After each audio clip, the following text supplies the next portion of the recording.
Rumah terakhir kami, terakhir kalian kenapa?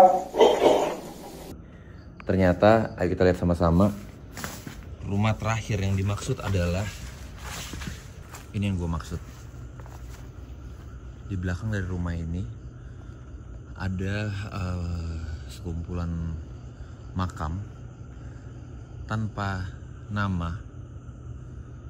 Mungkin warga penduduk asli tempat ini dulunya. Ada 10 makam. Dan kenapa tadi di spirit box juga sempat ada kata-kata rumah terakhirnya dikotori. Kita lihat di sebelah dari pemakaman ini orang-orang buang sampah di sana, teman-teman. Itu tempat-tempat pembuangan sampah. Dan ini memang kotor sih.